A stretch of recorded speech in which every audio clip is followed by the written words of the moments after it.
टालकाट person ने सामाजिक क्रियाओं का सिद्धांत दिया। वह पूंजीवादी व्यवस्था के समर्थक थे। वे नहीं चाहते थे कि व्यवस्था में परिवर्तन हो, इसलिए मार्क्सवादियों ने उनका विरोध भी किया।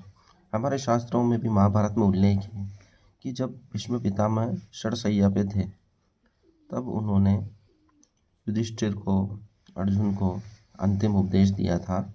उसमें कहा था कि सामाजिक व्यवस्था में परिवर्तन आवश्यक है। जो समय के अनुसार परिवर्तन नहीं करते वह मेरी तरह इस दशा को प्राप्त होते हैं कि मैं हजारों तीरों से छेदा गया हूँ। मैंने दुर्व्यवस्था का विरोध नहीं किया और दुर्योधन के नमक का ऋणी होकर इस दशा में पहुँचा हूँ। हमें इतिहास से सीखना चाहिए कि इतिहास से में क्या क्या गलतियाँ हुई हैं, उन गलतियों को दोहराना नहीं चाहिए। जो उन गलतियों को दोहराते हैं वो मेरी दशा को प्राप्त करते हैं। इसलिए समाज में परिवर्तन होना आवश्यक है।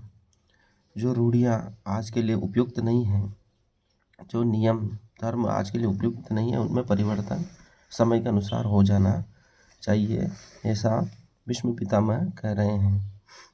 उन्होंने राजधर्म का पालन नहीं किया और जब राजधर्म में परिवर्तन की आवश्यकता थी तो वो उसको नहीं कर पाए, इसलिए वो महाभारत जैसी विनाश लीला के सहनायक हुए हैं। और उसके बाद ही हमारा विज्ञान ऐसा पिछड़ा कि हम आज तक उभर नहीं पाए हैं। जितना भी शोध विज्ञान था महाभारत काल में चरम पे था और उसके बाद सब युद्ध में समाप्त हो गया। सभी विश्व के योद्धा विज्ञानधारी उसमें भाग लिए थे और युद्ध में के बाद सब नष्ट हो गया। इसलिए टालकाट पार्सन का विरोध मार्क्सवादी सही कर रहे हैं। समय के अनुसार परिवर्तन होना चाहिए। पूंजीवादी व्यवस्था के समर्थक थे टालकाट पार्सन। इंग्लैंड के थे और जर्मनी में पढ़े थे। हार्वर्ड यूनिवर्सिटी में अध्यापन कार्य किया अंतिम समय तक। मर्टन आदि उनके शिष्य थे।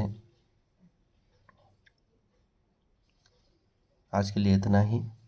ये कुछ विचार थे समाजशास्त्रियों के विचार के बारे में। भारतीय परंपरा के अनुसार क्या उनके बारे में हम सोच सकते हैं, उसका प्रयास किया गया है। धन्यवाद। ताकि हम समाजशास्त्र में आसानी से प्रवेश करें और भारतीय समाज के अनुसार उसको हम ढाल सकें, उसमें घुस सकें, उसमें रुचि उत्पन्न कर सकें। धन्यवाद।